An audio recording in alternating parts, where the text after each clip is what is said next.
Can't stop, won't stop, get guap. Warning, this video is not for the faint or weak at heart. Continue listening at your own discretion. Extreme fuckboy tales to come. Hi loves, welcome back to my channel. I am your girl Danae, and I know it has been a minute since you've seen me on your small screen, your TV, whatever you watch me on, but I am back, and I am back for good. Today I am coming at you with another story time video. So if you are new here, how you doing? And if you are old, welcome back. Make sure you hit that subscribe button if you like, and also make sure you comment or like this video as I go through whenever you want to do so. Just hit that thumbs up. Today's story time. Anybody that knows me personally knows originally I'm from Chicago, been in North Carolina, moved back to Chicago, was engaged, and then all of a sudden I wasn't. So I'm gonna give y'all tea on what actually happened with me and my ex-fiance, and why the marriage, the engagement, the relationship, the happily ever after, quote unquote, was called off. And I do have receipts, because I couldn't come to y'all without receipts, in case y'all just think I'm out here defaming people's character. No, sis, I'm gonna change the name, so you're not gonna know. I'm gonna put some pictures in, so just sit back and sip it with me. So without further ado, let's get right into this video. First of all, so I'll start back far enough to get y'all acclimated with what was really going on. So when I turned 25, my ex-fiance proposed to me on my 25th birthday at yeah, I'm not gonna go into that story because I'm gonna save that for another story time. He proposed to me on my 25th birthday.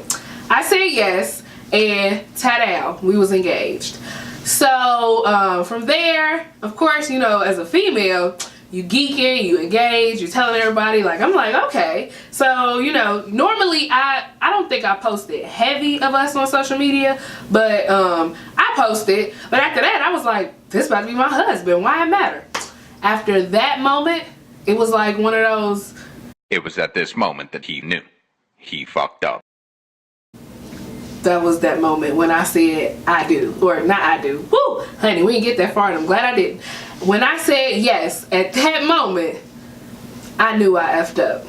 So from then, we got to like, so this is before it actually broke off and how it actually broke off. This is before any of that. We were going through as normal, like our normal relationship.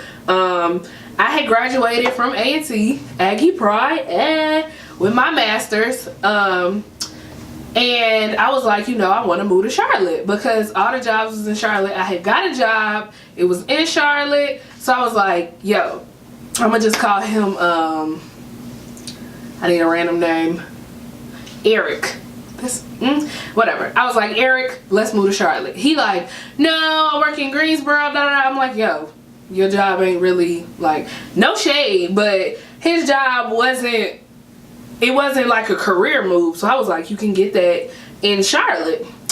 So later on, his job eventually closed down anyway, but people don't want to listen to me. So we ended up moving to Salisbury, which is like in the middle of Charlotte. It's like 45 minutes and like maybe an hour to Greensboro, or maybe he drove like a fool anyway, so it took him like 40 minutes. So it was like 45 both ways. So I'm like, okay, we both in the middle, but it was like the middle of nowhere. Whatever. But it was the cheerwine capital, and I love me some cheerwine. So we moved there or whatever. Everything is going okay until he used to go back home a lot. He stayed in like this country Bama part of North Carolina. And I'm like, okay, whatever, it's cool. So we had those moments where he would go home, and I'm like, you supposed to be here when? Where the hell you at? So he wouldn't pick up the phone. I was like calling I would have to call his parents or his father, because I'm like, okay, so we supposed to be doing XYZ, or you telling me you're gonna be home now. And I knew that he drove a fool and he was always getting pulled over, so I was like, I'm gonna just stay up and make sure he good. Little did I know what was really going on. So let me just fast forward. I always said that I was not staying in North Carolina. That was not my end all be all. I'm from Chicago. My family is here. If he was talking about getting married and having a family, I needed to be back in Chicago. Therefore, we ended up moving. I was like, whoa, we can move now, since his job had closed down. He didn't really care for the job he had. So I was like, let's go ahead and move now. Packed up, was ready to move everything. He was coming looking for jobs, all of that, and he finally found one. He ended up staying with my parents. This is where it all begins. Was laying on my parents' floor in the living room, because we was on the air mattress until we got our place together, talking to females, or a female.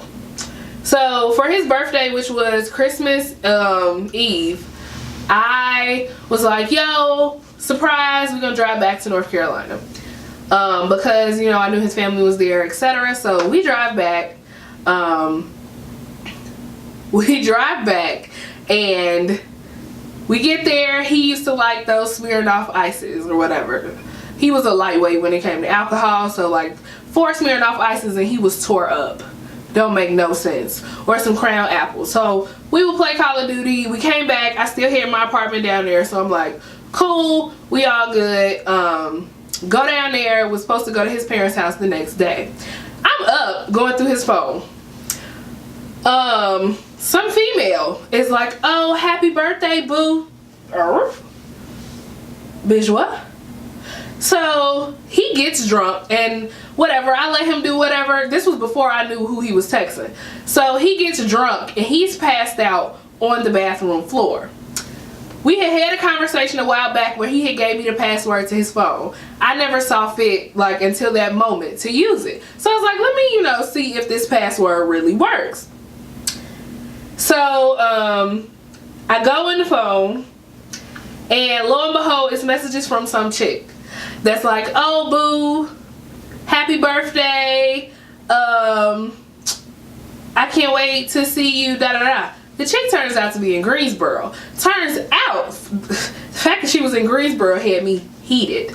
Turns out he had been, quote unquote, living a fabricated life, sis, where he was telling her, oh, I'm working down in Atlanta, I'm living in Atlanta now, that's why I'm not there, when in reality he was, you know, in Chicago with me, or living with me in Salisbury. So I'm like, okay. I text her first. I'm like, who is this? I didn't have to say, no, that wasn't what I said. I said, this is Eric's fiance.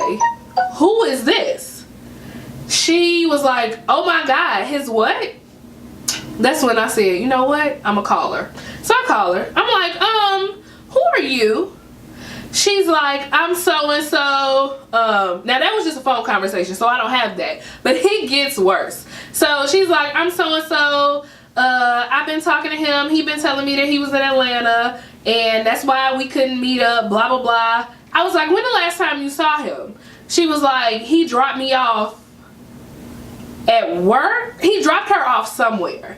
So he's still, mind you, on the bathroom floor, passed out. I'm like, did y'all have sex? She's like, no, I think you need to talk to him. We didn't do anything. I'm like, I feel like she's lying. So I'm like, okay.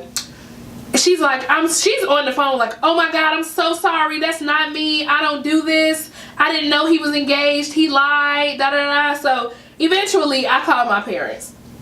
And this is how I know my family is ride or die. So I'm like shaking. I'm like this. Like my hands is like doing that because I'm so pissed off. So I'm shaking, trying to keep myself from going in that bathroom and bashing his head in. Woo-sa. So I'm like, okay, I'm gonna pretend like everything is okay. Okay. He stayed on the bathroom the whole night, and I kind of like shrugged him off, and I erased her messages, put the phone back, and sent myself screenshots of everything. So just in case he want to go delete it, it wouldn't matter. So he finally gets up. I hear him get up. Like, I didn't sleep at all that night. I hear him get up and go in the living room to look for his phone. He finds it or whatever, goes in it real quick, and then he comes in the room like everything is cool. Come kissing up on me. Nah, bruh. Back up. So, I'm like, I had called my parents, and I was like, I don't know what I'm gonna do if I'm in the house with, like, I can't go to his parents' house because I'm gonna end up swerving the car off the road and pushing him out. Like, I was just, you know how when you get so, like, I'm the type of person, I have too much to lose. So I'm not gonna F my life up for you. And the way I felt in that moment was like, I'm finna take something and drop it on his drunk ass while he in the bathroom. So my parents are in Chicago, mind you. They were there the next day. Like, I woke up, they called me, they said we 2 hours away. That is a 12-hour drive. They was there the next day. So, mind you, it's Christmas. My parents don't celebrate Christmas. I don't give a fuck about Christmas. I was livid. So they down there or whatever. And he's in the shower, like, we finna get ready to go. I'm like, yep, we finna get ready. All of a sudden, my mama say, we coming to the door. I open the door. At that same moment, he was coming out the shower, like out the bathroom. My mama like, where you at? She come in there. He like, soon as she's walking in like the hallway, they like meeting up. And he's opening the bathroom door and she's walking in the hallway. He like, oh shit. And he like falls back into the bathroom. And my mama is like, you cheating, mother? Like, get out. You need to go. You need to go. Now he coming, like, he hopping at my mama. And I'm like, whoa, bruh. And my daddy is like the peacekeeper. So he like, you better not do that, or you don't want to do that. And like, he calm, but if he got to, it can pop.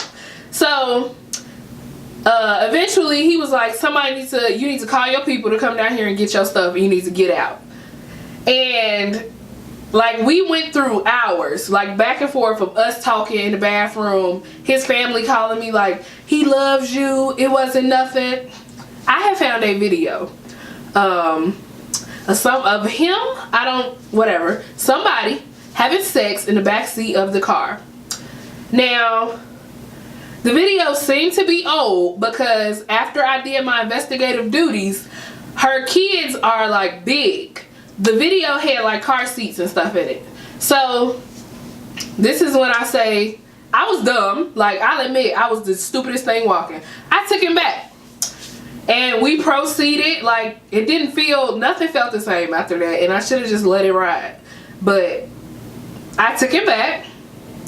But this was only after I came back to Chicago because I still intended on moving. So I came back to Chicago and I blocked him. His mom started blowing me up like, you know, he's on the way down there.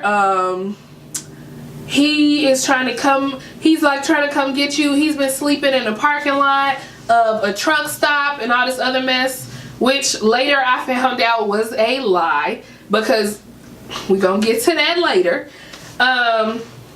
So I have the video of him smashing this girl at this point. I have the messages from the girl.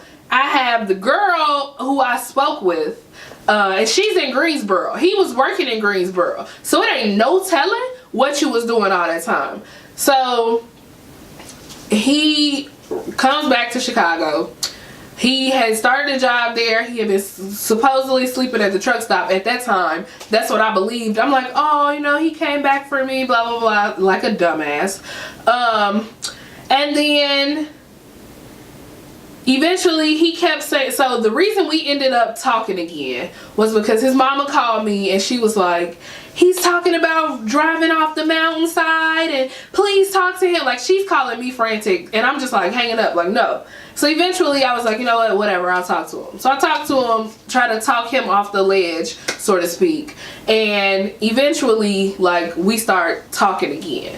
And I'm just like, my whole family hates you at this point. So if my family don't like you, like, I should have ended it at that point.